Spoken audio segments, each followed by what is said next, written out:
Who is the woman, the child, and the dragon in Revelation 12? God revealed the revelation of Jesus Christ to John to show to his servants what will soon happen. John was the recipient of this revelation from God. This book is filled with mysteries about what is to come. The final warning is that the world will surely come to an end and judgment will be inevitable. It reveals to us only a glimpse of paradise and all the wonders that await us. Revelation 12:1 from the Amplified Bible presents a great warning sign about a future ominous and frightening event that appeared in the sky. A woman clothed with the sun, with the moon under her feet, and on her head a crown of 12 stars. This is the first of 7 signs that John reveals to us, and it is described as a great sign, Megas Simeon. In chapters 12, 13, and 14 of Revelation, the main figures of the Great Tribulation are described, and this great sign introduces the first of the 7. We see a woman clothed with the sun, because John clearly said that this is a great sign. We do not expect this woman to appear literally on earth. God will use this sign to communicate something to John and to us. We see a woman clothed with the sun. This figure has been associated with a wide variety of different religious concepts throughout history. According to Joseph's dream, the woman clothed with the sun is to be interpreted as representing Israel from a biblical perspective. In the dream, Jacob was symbolized by the sun. Rachel, Joseph's mother, was represented by the moon, and the 11 stars were interpreted as the sons of Israel, who bowed down before Joseph. Joseph is now included with the other tribes of Israel in this constellation composed of 12 stars, Genesis 37:9. But Joseph dreamed yet another dream and told it to his brethren and said, "Behold, I have dreamed a dream more, and behold, the sun and the moon and the 11 stars made obeisance to me." In other passages of the Old Testament, Israel, Zion, or Jerusalem are often depicted as a woman, Hosea 2:19-20. "And I will betroth you to me forever. I will betroth you to me in righteousness and in justice, in steadfast love and in mercy. I will betroth you to me in faithfulness, and you shall know the Lord. And in that day, declares the Lord, you will call me my husband, and no longer will you call me my Baal." The woman gives birth, Revelation 12:2. "And she was pregnant and was crying out in birth pains and the agony of giving birth." Later in the video, we will reveal who this child really is. Then a great and fearful dragon appears, Revelation 12:3. "And another sign appeared in heaven. Behold, a great red dragon with 7 heads and 10 horns, and on his heads 7 diadems." Again, we see another sign appear in heaven. Once more, we are reminded that the creature mentioned in the text is a symbol.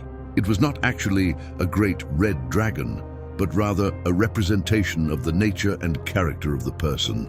The description of the dragon symbolically suggests its fierce power and murderous nature, an image of the fullness of evil in all its horrendous strength. In Revelation 12, the next sign is a great red dragon with 7 heads and 10 horns. The 7 horns are adorned with 7 diadems, while the horns symbolize power and the crowns represent authority. The image of the 7 heads and 10 horns is intended to convey a sense of immense power, authority, knowledge, and strength, hence quite terrifying. It is important to note that the term diadems, which is a transliteration of the Greek word diadema, appears only in the book of Revelation and not in any other book of the New Testament. Furthermore, it is a distinct word from the crown, Stephanos, mentioned in verse 1.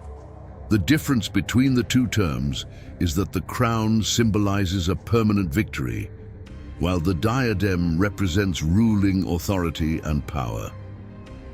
This woman is very different from the other women in Revelation.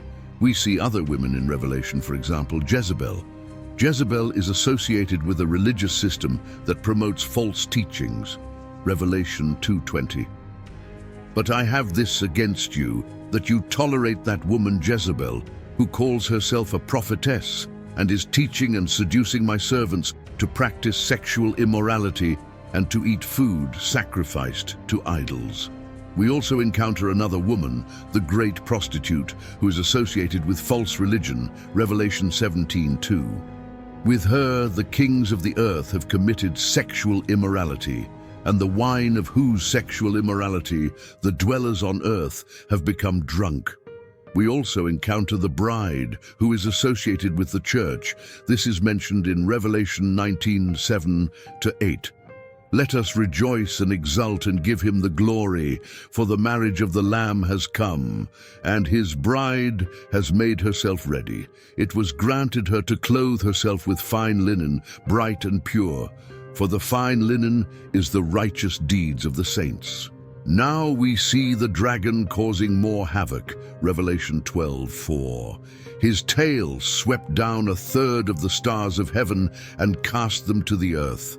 And the dragon stood before the woman who was about to give birth, so that when she bore her child, he might devour it. Verse 9 of the chapter explicitly identifies the dragon as the ancient serpent, commonly referred to as the devil and Satan. He is known for deceiving the whole world. Verse 4 further reveals that Satan is awaiting the birth of Christ with the intention of destroying him. God never created an evil being. Instead, he created angels, principalities, and powers capable of experiencing immense joy and achieving great distinctions in their glorious domain. However, free will was also granted to them, implicit in the creation of moral beings. As a result, they could exercise this free will for their eternal benefit or their destruction. Some remained steadfast in their loyalty to God, like Michael and his angels, but others rebelled against the government of heaven and became relentless enemies of God and his kingdom. We read about a male child who would rule all nations with a rod of iron, which clearly refers to Jesus Christ, the Messiah who rules the world with a rod of iron. Revelation 19:15 tells us, "From his mouth comes a sharp sword with which to strike down the nations, and he will rule them with a rod of iron. He will tread the winepress of the fury of the wrath of God, the Almighty." The attempt to devour the child was initially fulfilled by Herod's attempt to kill Jesus as a child. It was also fulfilled throughout Jesus' life when Satan attacked him, Matthew 2:16-18. Then Herod, when he saw that he had been tricked by the wise men, became furious, and he sent and killed all the male children in Bethlehem and in all that region who were 2 years old or under, according to the time that he had ascertained from the wise men. Then was fulfilled what was spoken by the prophet Jeremiah. A voice was heard in Ramah, weeping and loud lamentation, Rachel weeping for her children. She refused to be comforted because they are no more. Jesus' earthly ministry is described from its beginning to its end. He was born a male child who would rule all nations with a rod of iron, and that child was caught up to God and to his throne. It is evident that the figure depicted in the text is Jesus. Therefore, the woman mentioned in Revelation 12:1 cannot symbolize the church, for Jesus is the one who gives birth to the church, not vice versa. Therefore, the woman must represent either Mary or Israel, the only entities that could have given birth to Jesus. A deeper analysis of Revelation 12 reveals that this woman is indeed Israel and not Mary. The dragon, Satan, is attempting to devour the child, Christ, but Christ is born and caught up to God and to his throne. Satan tries to kill Christ, but Christ rises from the dead and ascends to the Father. The vital image to identify this woman lies in the description of birth pains. This prophetic image is found in some places in the Old Testament, such as in Micah 4:9-10. Now why do you cry aloud? Is there no king in you? Has your counselor perished, that pain seized you like a woman in labor? Writhe and groan, O daughter of Zion, like a woman in labor, for now you shall go out from the city and dwell in the open country. You shall go to Babylon. There you shall be rescued. There the Lord will redeem you from the hand of your enemies. Micah prophesied that Israel would be taken captive to Babylon, experiencing intense pains like those of a woman in labor. However, amidst the suffering, they would be rescued and redeemed by God. Micah continued to use this image in his prophecy, stating that the nation's suffering would continue until the remnant brought forth. Regarding the birth of the Messiah, the prophecy was a message of hope, for the Messiah will come and lead his followers with the strength of the Lord. The prediction of birth pains symbolizes the suffering of the physical nation of Israel, which would lead to the purification of its people. Revelation 12:6-7. Then the woman fled into the wilderness, where she has a place prepared by God, in which she is to be nourished for 1,260 days, 42 months, 3 and 1 to 2 years. And there was war in heaven. Michael and his angels fought against the dragon, and the dragon and his angels fought back. The woman flees, seeking protection to a place prepared by God. The spiritual nation, the true people of God, is preserved for 1,260 days, representing a specific period characterized by distress, persecution, and tribulation. Despite being under attack by Satan, God's people are spiritually secure. It is commonly believed that Satan resides in hell. However, he is not there currently, although it is certain that he will end up there. The popular image of Satan as a red figure with horns, a tail, and a trident is far from the biblical portrayal. Surprisingly, Satan can even enter heaven, as in Job 1, he can visit the presence of God. A battle occurred in heaven where Michael and his angels fought against the dragon and his angels. The dragon was defeated and cast down to earth along with his angels. Revelation 12 describes a cosmic and spiritual conflict where the devil and his followers march on heaven. Despite their efforts, the dragon did not succeed in his fight. Archangel Michael served as God's champion and was the commanding general of God's forces, as revealed in Revelation 12:9 and Daniel 12:1. At the end of times, Michael, the great angelic prince who protects the children of his people, will arise. And there will be a time of trouble, such as never has been, since there was a nation till that time. But at that time your people shall be delivered, everyone whose name shall be found, written in the book. Michael and his angels managed to cast Satan and his people from heaven to earth. The primary way Satan attacks God's people is with blasphemy. He is the accuser of our brothers, Revelation 12:10. Then I heard a loud voice in heaven saying, "Now the salvation and the power and the kingdom of our God and the authority of his Christ have come, for the accuser of our brethren has been thrown down, he who accuses them before our God day and night." Satan will lose the conflict, Revelation 12:9, and the great dragon was thrown out. The ancient serpent, who is called the devil and Satan, the deceiver of the whole world, he was thrown down to the earth, and his angels were thrown down with him.